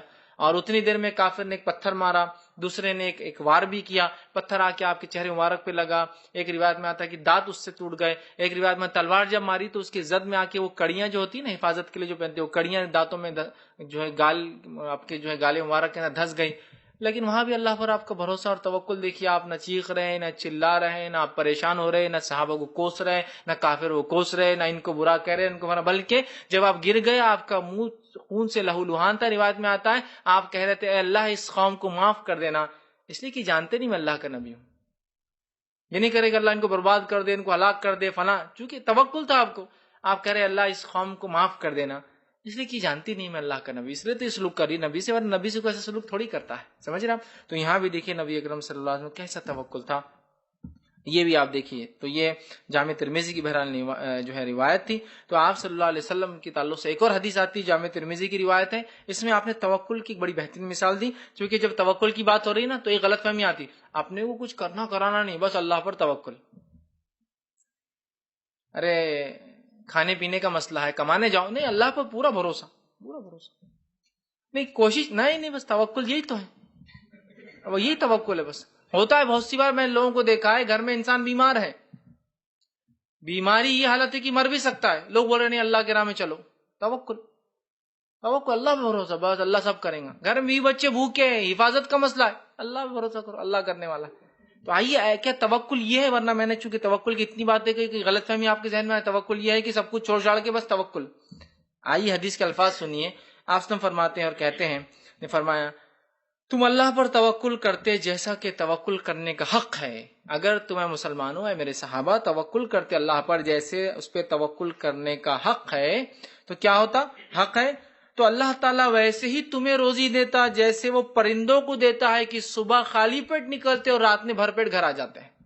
اے صحابہ اگر تم اللہ پر ویسا بھروسہ کرو جیسا بھروسہ کرنے کا حق ہے تو اللہ تم کو ایسی روزی دیں گا جیسا وہ پرندوں کو دیتا ہے کہ پرندے صبح نکلتے ہیں تو پورا خالی پیٹ ہوتا ہے، یاد رکھیے پرندوں کا، اور جب شام لوٹتے ہیں تو ان کے پیٹ جو ہے کھانے سے بھرے ہوئے ہوتے ہیں، پھر صبح نکلتے ہیں، نو اسٹاک، کوئی اٹھا کے رکھنے کی ضرورت نہیں، کوئی جمع نہیں، کوئی بینک بیلنس نہیں، کچھ نہیں۔ تو اللہ ویسے ہی دیں گا کہ صبح نکلے تو بھوکے بیٹھتے، شام آؤں گے تو جو فل رہیں گا، ایسا روزی دیں گا۔ یہ حدیث کیا سکھا رہی معلوم آپ کو؟ توکل کا ہرگز معنی یہ نہیں کہ آپ تدبیر نہ کرے اور کوشش نہ کرے اور عمل نہ کرے، ورنہ کوئی توکل اللہ کا معنی ہی لے لیں گا، کوئی تدبیر کی ضرورت نہیں، کوئی کوشش کی ضرورت نہیں، بس توکل معنی بس کچھ بھی کرو۔ اگر یہ معنی ہوتا تو نبی اکرم صلی اللہ علیہ وسلم جنگ بدر کے لیے تیاری کر کے 313 صحابہ نہیں پہنچتے، آپ بولتے اللہ پر توکل کرو، مدینے میں بیٹھے رہو، جب آئیں گے تو دیکھا جائیں گا۔ آپ نے کوشش کی، 313 جمع ہوئے، چند گھوڑے اور اونٹ جمع ہوئے، اکثر تو بغیر ہتھیار کے تھے، کچھ کو تلوار نہیں تھی، تو آپ صلی اللہ علیہ وسلم نے وہ کھجور کی جھاڑ کی ٹہنیاں نکال کے دے دی، بولے اس سے لڑ لو جاؤ۔ یہ تھی کوشش۔ آپ وہاں جمع ہوئے، بدر کے مقام پہ جمع ہوئے، جمع ہونے کے بعد آپ نے اللہ سے دعا کی، اللہ اگر آج یہ چھوٹا سا لشکر شکست کھا گیا تو تیرا نام دنیا میں لینے والا کوئی نہیں ہوگا، لیکن بس آگے وہاں پر جو تھا تو اللہ کے رسول نے تدبیر کی، تدبیر کے بعد عمل کیا، کوشش کی، وہاں آئے، تب اللہ نے پھر اس توکل کا نتیجہ یہ دے کہ جنگ بدر جو ہے وہ ایک قسم کا ایک ایسا معرکہ ہو گیا ایمان اور کفر کا جو قیامت تک یاد کیا جائے گا۔ اس نے فرق کر دیا اس جنگ نے ایمان اور کفر کے بیچ، اور ایمان والے جو ہے فتح یاب ہوئے اس کے اندر۔ تو آپ نے کوشش کی، تدبیریں کی، تدبیریں معلوم آپ کو اتنی تدبیریں کی آپ نے کی کہ آپ نے فجر کی نماز پڑھی نکلنے سے پہلے جنگ بدر کے لیے، اور کہا ہم جو ہے شمال کی طرف جائیں گے، نارتھ، اور آپ نکلے تو فوج لے کے کدھر کے معلوم؟ جنوب کی طرف، ساؤتھ، کہ تو جنگ دھوکہ ہے، جنگ دھوکہ ہے، تو آپ نے کہا ہم نارتھ کی طرف جائیں گے صبح، اور جب تیاری ہوگی تو آپ نے کہا ساؤتھ کی طرف جانا ہے۔ تدبیر کی دشمن نے اگر سنا بھی ہوگا فجر میں آ کے تو کیا سن کے گیا؟ نارتھ، ہم جانے والے ساؤتھ، جب ریڈی ہوئے تو ساؤتھ۔ یہ ہے تدبیر، کوششیں پوری کی گئی، عقلیں پوری لڑائی گئی، جو کچھ ہو سکتا وہ کیا گیا، جتنی ہتھیار ہو سکتے جمع کیا گیا، جتنے مسلمان ہو سکتے جمع ہوئے، جو کچھ کوششیں کی گئی، اس کے بعد اللہ پر بھروسہ۔ تو توکل کا ہرگز معنی یہ نہیں ہے کہ آپ ایک بیمار باپ کو کہے کہ توکل اللہ بھروسہ کرو میں ذرا جا کے آتا ہوں۔ تدبیریں کر کے آپ پھر اس کے بعد وہ کیجئے کہ سب کچھ ہو گیا، اب اس کے بعد ہمارے ہاتھ میں کچھ نہیں، کوششیں پوری کر لی، رزق کمانے کے لیے سب کچھ ہو گیا، اب اللہ پر بھروسہ ہے کہ وہ روزی دے، سب کچھ کر کے دکان ڈال کے مارکیٹ میں بیٹھ گیا، اب اللہ پر توکل ہے کہ اللہ کسٹمر بھیجے اور وہ کام کرے۔ کوشش یہ نہیں گھر پہ پڑے اللہ پر بہت توکل ہے جو ملنا ہے مل جائے گا، یہ توکل نہیں، پڑھائی لکھائی کچھ نہیں، جو توکل اللہ پہ توکل ہے رزلٹ جو آنا آ جائیں گا، ٹھیک ہے، یہ نہیں ہوتا ہے، سمجھا؟ بچوں کی تعلیم تربیت کچھ نہیں، اللہ پر بھروسہ ہے جو ہونا ہے ہو جائیں گا، نہیں، یہ نہیں، تدبیریں کر کے، کوششیں کر کے، عمل کرنے کے بعد وہ، اس لیے کہ پرندوں کے بارے میں کہا تمہیں اللہ اگر تم پرندوں کے ساتھ توکل کرتے تو اللہ ایسا رزق پرندوں کو دیتا ہے کہ صبح خالی پیٹ نکلتے شام بھر پیٹ آتے ہیں۔ اس کا معنی یہ ہے کہ پرندے نکلتے ہیں، عمل کرتے ہیں اور شام آتے، یہ نہیں کہا پرندے اپنے گھونسلوں میں بیٹھے رہتے ہیں اور اللہ ان کو دے دیتا ہے، یہ توکل نہیں۔ توکل کا معنی ہے نکلو، کوشش کرو تو اللہ تمہیں عطا کرنے والا ہے، عمل کرو اس کے لیے۔ بہت سے لوگ توکل کا بہت ہی بھدا معنی دیتے ہیں، یہ کہ توکل کا معنی کچھ بھی، بس سب اللہ کے ہاتھ میں، آپ کو کچھ کرنے کی ضرورت نہیں، کمانے کا کیا، ارے کیا ضرورت ہے، ارے پڑھائی لکھا کا کیا ضرورت ہے، بس اللہ پہ بھروسہ، اللہ پہ بھروسہ، ارے کھیتی کا وقت ہے بیج ڈالنا، ارے اللہ پہ بھروسہ کرو بس چلو، بیج سب ہو جاتا ہوں، خود بخود بیج لگ جائیں گے، خود بخود جھاڑ آ جائیں گے، کوئی مسئلہ نہیں تم کو کرنے کا۔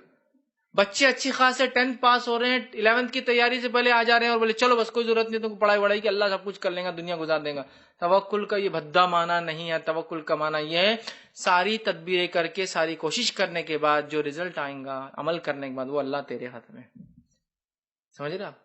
ورنہ جنگ بدر میں آپ بدر کے مقام پہ جاتے ہی نہیں، بولتے آنے دو مدینہ میں دیکھا جائے گا جو ہوگا، اللہ پر توکل ہے۔ پلان کیا کہ مدینے کے لوگوں کو نقصان نہیں ہونا چاہیے، اگر ہم ہار جاتے ہیں تو ایٹ لیسٹ اتنا وقت ملنا چاہیے کہ نکل سکے، اس لیے تو بدر کے مقام پہ جا رہا ہے تاکہ دور ہو سٹی سے، سٹی کو لاس نہ ہو، سٹی کو نقصان نہ ہو۔ تو یہ توکل ہے، یاد رکھیے، اس چیز کو ہم کو سمجھنے کی ضرورت ہے کہ توکل کا یہ بھدا معنی کوئی نہ لے، اس کا معنی ہے کچھ کوشش نہ کرے، کچھ تدبیر نہ کرے، بس اللہ پہ بھروسہ ہے، اس طرح سے وہ کرے۔ تو یہاں اللہ کے رسول فرمایا ویسے رزق دیتا جیسے پرندوں کو دیتا ہے کہ خالی پیٹ نکلتے ہیں اور بھر پیٹ واپس آتے ہیں۔ تو یہاں ہم دیکھ رہے ہیں توکل کا معنی جو ہے نبی اکرم صلی اللہ علیہ وسلم سمجھا رہے ہیں، اس میں تدبیر بھی شامل ہے، اس میں کوشش بھی شامل ہے، اور مطلب پلاننگ بھی شامل ہے، اس کے اندر آپ کی طرف سے کوششیں بھی ہے، اس کے اندر آپ کچھ نہ کچھ کریں گے، اور اس کے بعد جو ہے عمل بھی شامل ہے، پورا عمل ہے اس کے اندر، یاد رکھیے، صرف بیٹھنا نہیں، یاد رکھیے۔ اور یہاں آپ وسلم فرما رہے ہیں کہ انسان اگر اللہ پر توکل کرے تو اللہ رزق پرندوں کے جیسا ان کو دے گا۔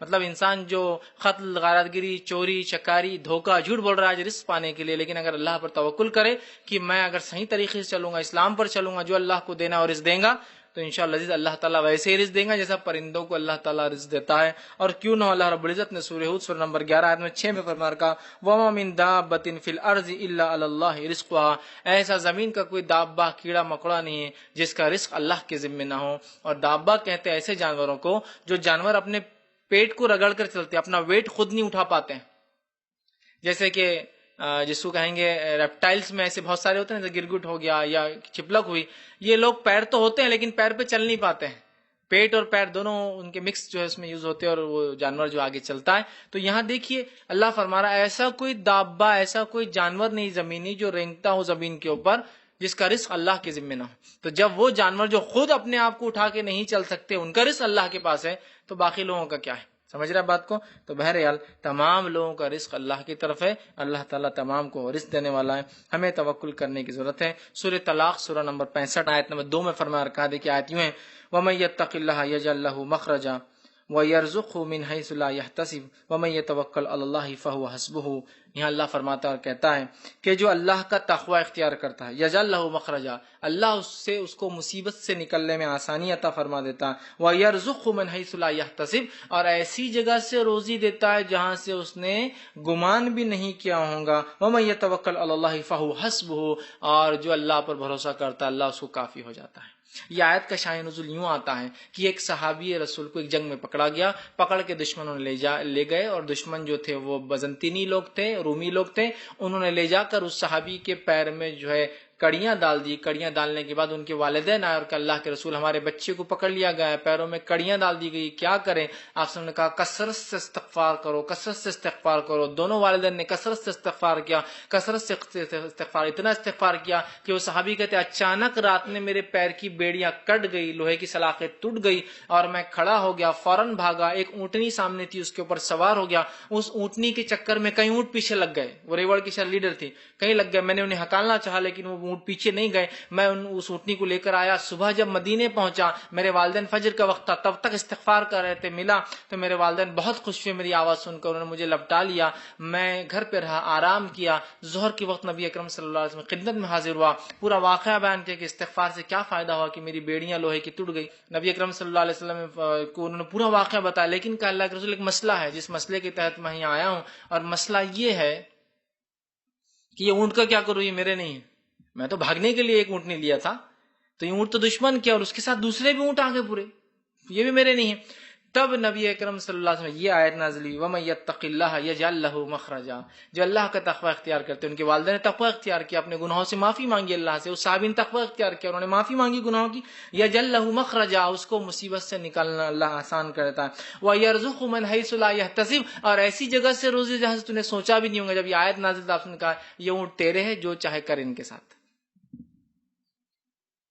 تو چھوٹ کر بھی آئے، اونٹ بھی مل گئے، ٹھیک۔ تو یہ ہے اللہ، جب اللہ کا تقوی اختیار ہوتا ہے اللہ راستہ نکالتا ہے۔ آگے فرمائیں وَمَن يَتَوَكَّلْ عَلَى اللَّهِ فَهُوَ حَسْبُهُ، اور جو اللہ کو اپنے لیے اس پہ توکل کرتا ہے اللہ ان کے لیے کافی ہو جاتا ہے۔ ان کے والدین نے اللہ کو اپنے لیے کافی سمجھا، اس صحابی نے اللہ کو اپنے لیے کافی سمجھا، اللہ ان کے لیے کافی ہوا اور اس نے ان کو اس مصیبت سے نکال دیا۔ تو اللہ کے توکل کے بڑے فائدے یاد رکھیے، بڑے فائدے یاد رکھیے۔ نبی اکرم صلی اللہ علیہ وسلم سے ایک صحابی آئے، جامع ترمذی کی روایت، جنہوں نے توکل کا غلط معنی لے لیا تھا اور کہا اللہ کے رسول صلی اللہ علیہ وسلم، اللہ کے رسول صلی اللہ علیہ وسلم کہ کیا میں اپنے اونٹ کو کھلا چھوڑ دوں اللہ پر توکل کر کے؟ نبی اکرم صلی اللہ علیہ وسلم نے فرمایا، کہا کہ اونٹ کو کیا میں کھلا چھوڑ دوں اللہ پر توکل کر کے؟ آپ نے کہا نہیں، پہلے اونٹ کے گھٹنے کو باندھ پھر اللہ پر توکل کر۔ توکل پلاننگ ہے، تدبیریں ہیں اور عمل بھی ہے. یہ نہیں کہ اونٹ لا کے آپ کھلا چھوڑ دیں گے اللہ پر توکل ہے، گاڑی لا کے چابی لگا کے چھوڑیں گے اللہ پر توکل ہے، بچے کو بولیں گے جاؤ راستے بھاگو کو مسئلہ نہیں، گاڑی واڑی میں تو اللہ پر توکل ہے، بچانا ہوگا بچا لیں گے، مرنا ہوگا تو مر جائیں گے. نہیں، یہ توکل نہیں، یہ بھدا مانا ہے توکل کا. کوشش کرنے کے بعد، تدبیروں کے بعد جو ہوا اللہ پر توکل. بچے نے ساری کوشش کی پھر بھی ایکسیڈنٹ ہوا، اللہ پر بھروسہ تھا، بس جو ہونا تھا ہوا، کوشش ہم نے کی. گاڑی کو سب کچھ کیا پھر بھی چوری ہو گئی، اللہ پر بھروسہ، کوئی بات نہیں چلے گی، اللہ کو چوری ہونا تھی ہو گئی، کوئی مسئلہ نہیں. سمجھ رہے آپ ساری. تو کہا کیا میں اونٹ کو کھلا چھوڑ دوں توکل یہ ہے؟ تو کہا نہیں، پہلے باندھ پھر اللہ پر توکل کر. یہ توکل کا بہرحال مانا ہے. تو توکل اگر انسان کرتا ہے حقیقت میں جیسا حق ہے اس کو کرتا ہے تو فائدہ یہ ہوتا ہے کہ مصیبتوں اور پریشانیوں سے بچ جاتا ہے. جو چیز ہونا ہے وہ تو ہو کر ہی رہنے والی ہے. توکل کرنے کا فائدہ ہے کہ انسان اپنے آپ کو نقصان سے بچا لیتا ہے، خامخواہ کی پریشانیوں سے، ڈپریشن سے اور فلاں فلاں کیا کیا آج کل ہو رہا ہے اس سے بچا لیتا ہے. جب انسان یہ سوچ لے اللہ پر بھروسہ ہے، میں نے ساری کوشش کی، اس کے بعد جو ہونا اللہ کریں گا، تو بس آپ دیکھیے وہ اطمینان کے ساتھ، اچھا بھی ہو تو خوش ہوتا ہے، برا بھی ہو تو اس آنے والی برائی کو مضبوطی کے ساتھ جھیلتے ہوئے آگے بڑھتا ہے. تو ہمیں چاہیے کہ ہم اللہ پر توکل رکھیں جیسا توکل رکھنے کا حق ہے. اور اللہ رب العزت نے فرمایا حسبنا اللہ و نعم الوکیل. اور جو اللہ پر جو ہے توکل کرتا ہے تو اللہ تعالیٰ اس کے لیے کافی ہو جاتا ہے اور وہ بہترین جو ہے کارساز ہے. تو ہمیں بھی کوشش کرنا چاہیے کہ ہمیں بھی ویسا ہی توکل اللہ پہ کرے جیسا توکل کرنے کا بہرحال حق ہے. اگر ہم ویسا کریں گے تو انشاءاللہ عزیز جو ہونا ہے وہ تو ہو کے ہی رہتا ہے، اس لیے کہ قدر ہے، لیکن ہم بیجا پریشانیوں سے اپنی نفس کو بیجا ہلاکتوں میں ڈالنے سے بچ جاتے ہیں. لیکن توکل کا ہرگز معنی یہ نہیں ہے کہ آپ جو ہے سب کچھ چھوڑ دے، تدبیریں چھوڑ دے، کوشش چھوڑ دے، عمل چھوڑ دے. سب کچھ کرنے کے بعد یہ طے کر لے کہ جو اینڈ رزلٹ ہوگا وہ اللہ کی تعالیٰ کی طرف سے ہوگا. میں اسی پر اپنی بات کو ختم کروں گا. اللہ رب العزت دعا ہے کہ اللہ سبحانہ تعالیٰ ہمیں سچا اور پکا اللہ جو ہے تیری ذات پر جو توکل کرنے والا بنائے، ہمیں توکل کا حقیقی معنی جو ہے سمجھائے، اور جو ویسا ہمیں توکل اللہ تعالیٰ نصیب کرے. ہمیں جو توفیق دے کہ ہم تجھ پر ویسا توکل کرے جیسا اس کا حق ہے. جب تک ہمیں زندہ رکھے اللہ ایمان و اسلام پر زندہ رکھ، جب بھی ہمارا خاتمہ ایمان پر خاتمہ ہو. وآخر دعوانا ان الحمدللہ رب العالمین. سبحان ربک رب العزت عما یصفون وسلام علی المرسلین والحمدللہ رب العالمین. بسم اللہ الرحمن الرحیم. الحمدللہ رب العالمین والصلاة والسلام علی خاتم النبیین والمرسلین. رب اشرح لی صدری ویسر لی امری واحلل عقدۃ من لسانی یفقهوا قولی. اما بعد. السلام علیکم.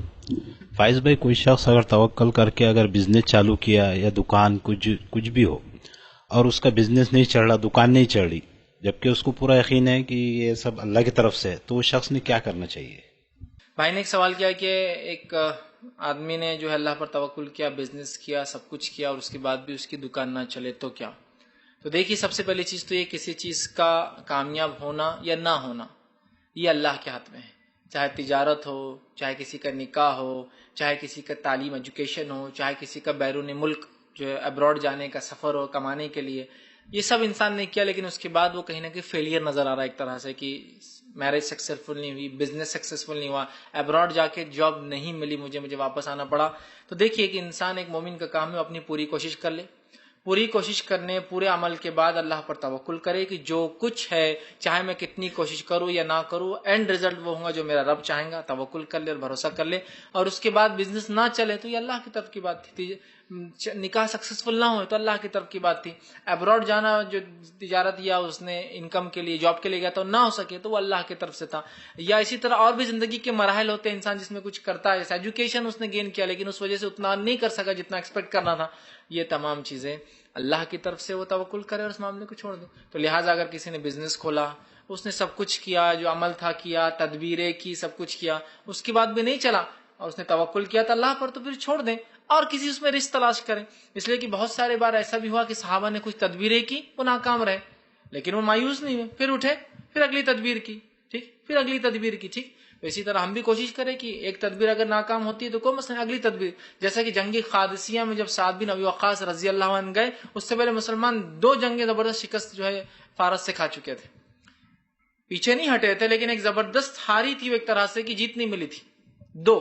اس کے بعد عمر بن خطاب نے سعد بن ابی وقاص کو لیڈر بنایا. آپ وہاں گئے اور آپ کو شدید بخار تھا اور آپ کو پھوڑے پھنسی آ گئے تھے، چکن پاکس، اسمال پاکس سے جو بھی پتہ نہیں ان کو کیا بیماری ہوئی تھی، جس کی وجہ سے روایت میں آتا ہے کہ سعد بن ابی وقاص کو ایک اونچائی پہ ایک تختے پہ لٹا دیا گیا تھا، اس لیے کہ آپ کو بیٹھنے کی بھی سکت نہیں تھی، پورے کمر پہ بھی پھنسی آ گئے تھے. تو آپ لیٹے ہوئے تھے سینے کے بل اور وہاں سے ڈائریکشن دے رہے تھے، مطلب جنگ میں پارٹ تو نہیں لیا ایک طرح سے لڑائی میں، لیکن جنگ میں ہی تھے وہ.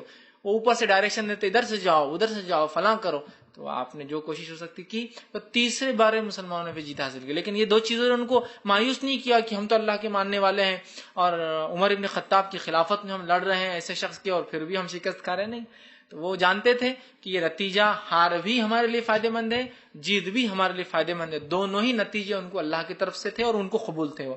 تو لہٰذا اگر کسی انسان نے کوئی بزنس کیا، تجارت کی، ناکام رہا، سب کچھ کوششیں تدبیریں کرنے کے بعد بھی اللہ پر توکل تھا اس کا، تو بہرحال اس کا مطلب یہ ہے کہ وہ اسے چھوڑ دے اور اگلے کسی چیز کی طرف جائے، لیکن مایوس نہ ہو، یہ نہ سمجھے کہ وہ ناکام ہو گیا. بلکہ دیکھیے بہت سی بار ہوتا ہے انسان کوئی کوشش کرتا ہے اور اسے لگتا ہے یہی میرے لیے سب کچھ ہے، اس سے اچھا کچھ نہیں ہے، اور اس کے 10 سال بعد اس سے پوچھیے آپ کو کیا لگتا تھا، وہ کہتا ہے سب سے اچھا وہی ہوا تھا جو جب ہوا کہ میں نے وہ نہیں کیا، ورنہ آج وہاں پھنس جاتا، یہاں نہیں آ پاتا تھا.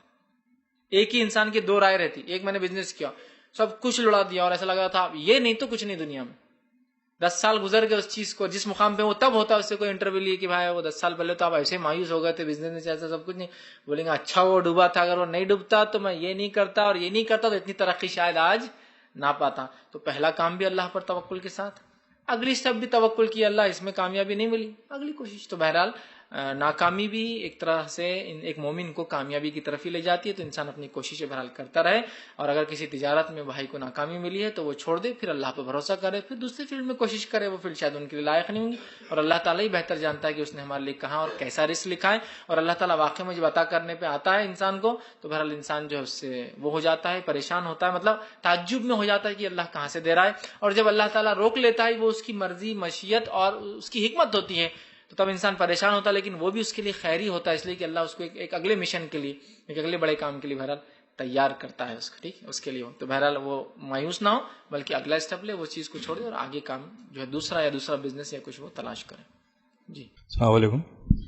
فیض بھائی، جیسا آپ نے بتایا کہ استغفار جو صحابی نے پڑھے تھے اس کے بعد جیسا وہ صحابی چھوٹ گئے تھے، لیکن جیسا آج کے جو حالت ہے ہمارے، تو وہ ہمارے اوپر آتے تو ہم کس طرح سے کریں، جیسا استغفار کرے یا دوسرا کچھ؟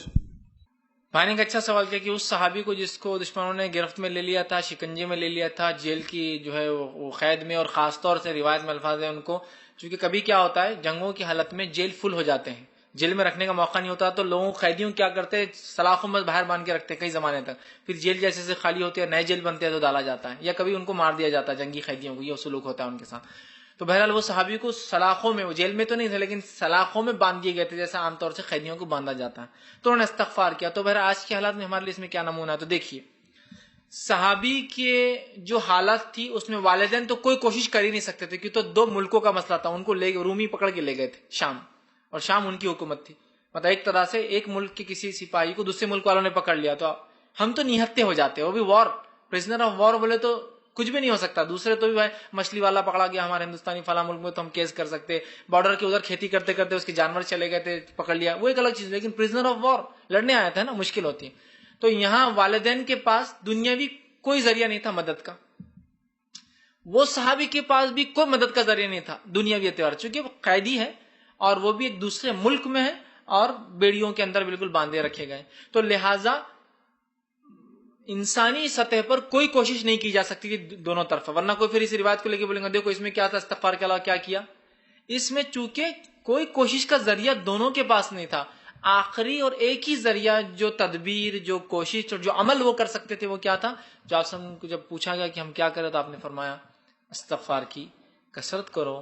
اور والدین نے سچے دل سے استغفار کیا، سارے دن اور رات وہ کہتے ہیں، کتنے دن رات، بہرحال میں وہ واقعہ بول رہا ہوں، بہت دنوں تک والدین کے حقوق جو میرا لیکچر ہے اس میں میں نے بہت تفصیلی واقعے کو رکھا ہے، کئی دنوں تک یا روایت میں آتا کئی وقفے تک وہ استغفار کی کثرت کرتے رہے، استغفر اللہ استغفر اللہ. یہ استغفار کے فوائد میں سے یاد رکھی، توبہ اور استغفار میں نے اس بیان کو رکھا تھا، استغفار کے فوائد ہیں، وہ اپنے گناہوں سے اللہ سے معافی مانگتے رہے، ٹھیک، اور اللہ نے اس دعا کے بدلے، چونکہ والدین کی دعا اللہ رد نہیں کرتا ہے، پھر استغفار کی فضیلت اس پر یہ تھی کہ انہوں نے اپنے گناہوں سے معافی مانگی، اللہ نے ان کی بیڑیوں کو توڑ دیا. تو آج بھی ایسا کسی کے ساتھ ہوتا ہے کہ ظالمانہ طور سے ہوتا ہے، اس کا بھی حل یہی کہ والدین استغفار کی کثرت کرے، نتیجہ اللہ پر توکل کرے، لیکن نتیجہ عمل مطلب اس کا رزلٹ جو آئے گا وہ اللہ کے ہاتھ میں ہوتا ہے. اللہ جیسے اور جب بہتر سمجھیں گے وہ کریں. لیکن ہم سے بھی ایک چوک یہ ہوتی ہے جب بھی کوئی ہمارے ساتھ حادثہ ہوتا ہے ہم سوائے اس کے کہ کس کو آواز دے اور کس کو دنیا میں طرف سے پکارے ہم بھاگتے, بلکہ سب سے پہلے ہمیں دین کی طرف رجوع کرنا چاہیے, اللہ کی طرف رجوع کرنا چاہیے. اللہ یہ کیا ہو گیا, اور اللہ سے کثرت سے استغفار کرنا چاہیے. اس لیے کہ استغفار مصیبتوں کا حل ہے, استغفار بارش نہ ہونے کا حل ہے کہ بارش چاہتے ہیں تو استغفار کرے, استغفار اولاد نہ ہو تو اس کا حل ہے, استغفار بہت بڑے بڑے مسائل کا حل ہے, استغفار مصیبت میں جب انسان پھنس جائے جب کہ کوئی حل نہ ہو اس کا حل ہے. تو استغفار ایک بہت بڑا ہتھیار ہے جو ایک مومن کے پاس ہے, ہمیں چاہیے ہم کثرت سے کریں. نبی اکرم صلی اللہ علیہ وسلم روایت میں آتا ہے 70 مرتبہ یا 100 مرتبہ دن میں سے استغفار یا توبہ کرتے. توبہ استغفار ہم مانا ایک ساتھ استعمال ہونے والے دو لفظ ہیں. توبہ یا استغفار کرتے 100 مرتبہ یا 70 مرتبہ, یہ ہمارے لیے ایک نمونہ ہے کہ ہم بھی کثرت سے استغفار کریں. الحمدللہ استغفار کے ایسے فائدے ہیں, ایسی مصیبتیں بھی حل ہو جاتی ہیں جو ان مصیبتوں کے بارے میں کبھی کبھار ہم نے سوچا بھی نہ ہوگا. تو بہرحال آج بھی اگر کسی کے ساتھ یہ ظلم ہوتا ہے تو وہ بھی استغفار کی کثرت کرے, انشاءاللہ عزیز اللہ رب العزت جو ہے ضرور بھی ضرور ان کی مدد کریں گا. السلام علیکم. فیض بھائی ایک سوال تھا کہ میں فائنل ایئر میں ہوں, اگر ہم کو پروجیکٹ رہتا تو پروجیکٹ گائیڈ سلیکٹ کرنا پڑتا, تو اس کے اندر ہم 4 مسلم ہیں تو ہم چاروں کو ایک ہی گائیڈ, ایسا چاروں مسلم بچے تو ساتھ میں کام کریں گے اس لیے ایک ہی گائیڈ لینا تھا, اور وہاں پر گائیڈ جو ہے پرسنٹیج وائز ڈسٹریبیوٹ ہوتے. تو ہم نے ایسا گائیڈ لیا جو کوئی لے رہا نہیں تھا کیونکہ دوسرے بچوں کے پرسنٹیج مسلم بچوں کے کم تھے دوستوں کے, تو جن کو کوئی لے رہا نہیں تھا. اصل میں سر بہت سخت ہے, ایسا مارکس نہیں دیتے, کاسٹزم کرتے. پھر بھی ہم نے ان کو لے لیا تاکہ چاروں بچے ساتھ میں آئے. ہم نے بولے کہ بھائی اللہ تعالیٰ آسان کر دیں گے, دیکھیں گے اپن پورا کوشش کریں گے, اگر اس کو مارک دینا ہی پڑیں گا پھر اگر کوشش کرے فلی تو بچے ایسا بولنے لگے کہ تم نے خود اپنے پیر پہ کراڑی مار کے لیے اور ایسا گائیڈ لے لیا, پھر وہ اللہ کے اوپر توقع کیسا کرنا. اس لیے پوچھنا تھا کہ ایسا کوئی وجوہات کی وجہ سے دوسرا مشکل راستہ چنے اور پھر اللہ کے اوپر توقع کرے تو یہ صحیح ہے یا غلط ہے؟ بھائی نے ایک سوال کیا, چونکہ وہ اب کر چکے ایک عمل, تو بہرحال کیا بولوں, لیکن یہ بات تو سنت نبوی کے خلاف ہے کہ جب 2 چیزوں کے مسئلے آپ کے سامنے رکھے جائیں. ماں عائشہ فرماتی کہ آپ صلی اللہ علیہ وسلم ہمیشہ آسان چیز کو ہی چنا کرتے تھے, کبھی بھی آپ سخت چیز کی طرف نہیں جاتے تھے. یہ آپ کا مزاج رہا ہے, یہ مزاج رہا ہے. جیسے کہ ایک مرتبہ جو ہے جنگ احد کے وقت جو ہے آپ صلی اللہ علیہ وسلم نے یہ سوچا تھا کہ ہم جنگ لڑیں یا نہ لڑیں. صحابہ نے کہا کہ کچھ صحابہ نے کہا ہم لڑیں گے, کچھ نے کہا نہیں, پھر کچھ نے کہا کہ نہیں, زور دیا ہم لڑیں گے. نبی اکرم صلی اللہ علیہ وسلم نے حکم دیا کہ مجھے بختر پہنایا جائے, تلوار لگا دی جائے. پھر صحابہ کو احساس ہوا کہ یہ تو بہت خطرناک خطرہ لے لیا, ہم نے خطرہ لے لیا نا ایک طرح سے, اس لیے کہ نبی کی جان کو خطرہ, مدینہ سے اتنا قریب احد ہے کہ اگر احد پہ اگر ہم ہارتے ہیں اس میدان کی جنگ تو دشمن تو سیدھا مدینے میں حملہ کریں گے نیکسٹ. تو پھر کچھ لوگ آئے اور جنہوں نے یہ کہا تھا کہ یہ کرنا ہے, کہا کہ اللہ کے رسول ہم سے غلطی ہو گئی, یہ نہیں ہم نے آپ کو مشورہ, آپ سے مشورے کو مانتے تھے, مشورے کے نتیجے کو آپ قبول کرتے تھے, چونکہ آپ کو تو حالانکہ وہی آتی تھی لیکن قیامت تک کا آپ وہی تو نہیں آئیں گی نا مسلمانوں کا, آپ کو چھوڑنا تھا تو آپ نے عمل کیا. جب صحابی نے ریگریٹ کیا, بہت وہ کیا کہ اللہ کے رسول یہ ہم نے بہت غلطی کر دی, آپ کی جان خطرے میں, مدینہ خطرے میں. تو آپ نے کہا کسی نبی نے جب بختر باندھ لیا, تلوار لگا دی تو وہ جنگ سے پیچھے پھر نہیں ہٹا, تو لہٰذا میں بھی اب نہیں ہٹ سکتا, ایک تو مشورہ ہو چکا ہے, میں نے یہ کر لیا ہوں, اب ہم جائیں گے. تو لہٰذا آپ سمجھ کی عام معمول یہ تھا کہ آپ آسان کو چنتے, سوائے اگر مشاورت مشورہ ہی ایسا آتا ہے تو آپ مجبوراً کسی سخت ڈیسیجن کی طرف جاتے تھے, سمجھ رہے آپ. تو لہٰذا اگر آپ کے پاس بھی سہولت تھی 2 گائیڈ میں سے ایک چوز کرنے کی تو آپ سنت کے مطابق آسان کو ہی چنتے اور پھر توکل کرتے, چونکہ اس کے بعد بھی تو اللہ پر بھروسہ ہی ہونا, وہ بھی نہ دے تو چینج ہو جائے تو اس کو کچھ ہو جائے تو اس کا دماغ خراب ہو جائے تو آپ کو رزلٹ سے پہلے اور کچھ سمجھے کچھ بھی ہو سکتا ہے. تو لہٰذا سنت تو یہ تھی کہ آپ آسان چنتے پھر اللہ پر توکل کرتے. بہر علاوہ آپ نے جو بھی مشاورت مشورہ لیا اور ڈیسیجن لے چکے مشورے کے بعد, اب تو اللہ پر توکل کیجئے, جو ہوں گا بہرحال اللہ کی طرف سے تھا اور اللہ رب العزت جو ہے بہتر جانتا. لیکن آگے کے لیے میں کہوں گا آسان چیز کو چنیے, آسان چیز کو چننے کے بعد آپ توکل کیجئے, یہ اصل چیز ہے. ورنہ بہت سے لوگ کیا سمجھتے ہیں کہ مشکل چیز چننا بہت اچھی چیز ہے, 2 راستے مسجد جانے کو تو مشکل بھرے راستے سے جا رہے, کود پھان کے, اس لیے کہ بولے اس کا ثواب زیادہ, ایسا نہیں. جب آسانی آپ سن کی سنت یہ رہی کہ آپ نے آسانی کو پسند کیا, مشکلات کو آپ نے پسند نہیں کیا. ماں عائشہ فرماتی ہے آپ کو جب بھی 2 حل دیے جاتے آپ کبھی بھی آسان سہولت والے کو ہی آپٹ کرتے تھے, اس کو چنتے تھے.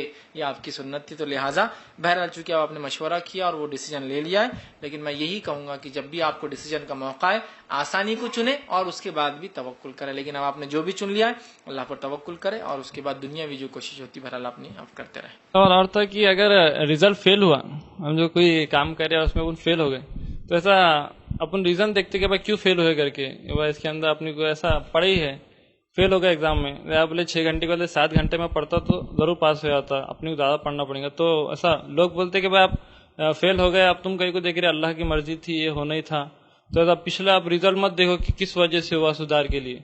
تو اس بارے میں پوچھنا چاہوں گا. میں نے ایک اچھا سوال کیا کہ رزلٹ کے تعلق سے کہ بچے نے پڑھا 6 گھنٹے تعلیم مطلب اپنے اسٹڈیز کی, اس کے بعد اس کا رزلٹ اچھا نہیں آیا تو وہ پیچھے پلٹ کے دیکھتا ہے اور کہتا ہے کہ اب کاش میں 7 گھنٹے کرتا تو فائدہ ہوتا, اور وہ آگے کے لیے وہ کوشش کرتا. دیکھیے پہلی چیز, جب آپ نے کوئی چیز کی اور ناکام ہوئے تو یہ مت کہیے اگر میں ایسا کرتا تو مگر وہ ایسا ہوتا تو, ٹھیک ہے, اگر مگر شیطان کی طرف سے, اور وہ کیا ہے جو ہونا تھا وہ ہو گیا. لیکن کیا پچھلے غلطیوں سے ہم نصیحت حاصل کر سکتے ہیں؟ ہاں بالکل, پچھلے غلطیوں سے ہم نصیحت حاصل کر سکتے ہیں.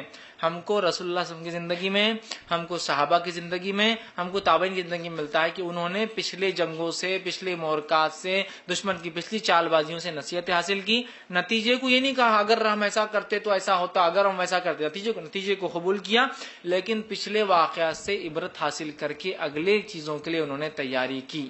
یہ بات تو ہم کو ملتی ہے. تو لہٰذا پچھلے بار آپ نے 6 گھنٹے پڑھا, ایسا لگتا ہے 7 گھنٹے پڑھنا چاہیے, تو بالکل آپ وہ کیجئے, پچھلے اس سے کیا کیا خامیاں تھی وہ کیجئے آپ. لیکن یہ مت کہیے کہ اگر پچھلے بار ہی 7 گھنٹے پڑھتا تو رزلٹ آتا. نہیں, رزلٹ وہی آتا جو آنا تھا, جو آیا. اس لیے کہ جو تقدیر میں تھا وہ تو ہو کے ہی رہنے والا ہے نا, تو وہی تھا جو ہونے والا ہے. نہ پڑھتے بھی تو وہ تھا اور پڑھے بھی تو وہ تھا. لیکن پھر آپ بولیں گے ابھی تو میں نے بولا کہ پڑھنا چاہیے, کوشش کرنا چاہیے, اس لیے کہ جو ہو گیا وہ تقدیر میں تھا, وہ نتیجہ ہو گیا, اس لیے ہم بول رہے تقدیر میں تھا. اب کیا ہونے والا نہیں معلوم, تو اس کے لیے تو کوشش ہے, تدبیر عمل جاری رہیں گا. سمجھ رہے آپ؟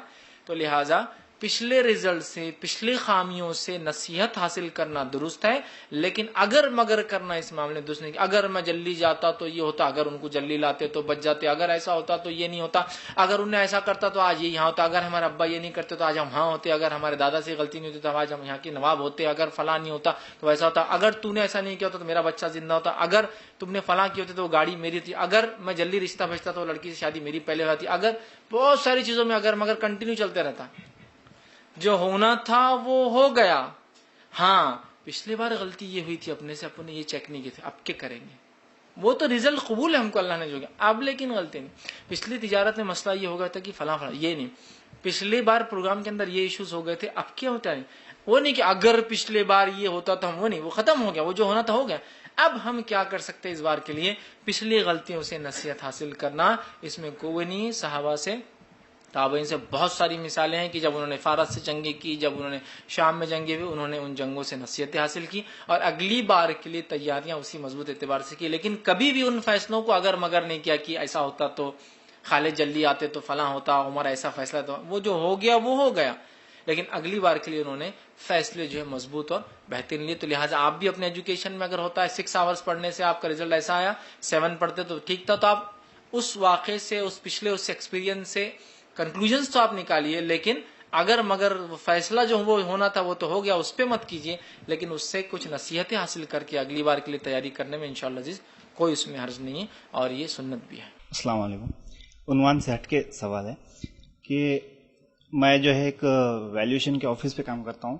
وہاں پر بینک میں جو لون لیتے ہیں لوگ, ان کے لیے وہ پراپرٹی ویلیویشن کرنا پڑتا ہے. لیکن ایسے بھی کچھ لوگ آتے ہیں کہ جن کو لون کی ضرورت نہیں ہے, لیکن ان کا سی اے یا اکاؤنٹنٹ ایسا بتاتا ہے کہ آپ کو یہ کرنا ہے تو ٹیکس بینیفٹ ہوگا, یا پھر آپ کو اس کا انکم ٹیکس میں آپ کو راحت ملے گی. تو اس کے لیے وہ لوگ جو ہے تو لون لیتے ہیں, لیکن ان کا بزنس ایسا ہوتا ہے پہلے سے کہ ان کو لون کی ضرورت نہیں ہوتی ہے, لیکن پھر بھی یہ لوگ لون لیتے ہیں اور انٹرسٹ کے چکر میں آ جاتے ہیں. تو ان کے ساتھ کا معاملہ کیسا ہوتا ہے؟ ایسے لوگ اکثر ملتے ہیں. نہیں, تو آپ کا سوال یہ ہے کہ آپ اس کی ویلیویشن کرے یا نہ کرے, یا وہ لے یا نہ لے لون. ایسے لوگ ملاقاتیں ہوتی ہے تو ان کو کیسے سمجھائے کہ لون اس لیے نہ لے یا لے, لیکن اس کا دل ہے کہ میں انٹرسٹ کے چکر میں نہ جاؤں.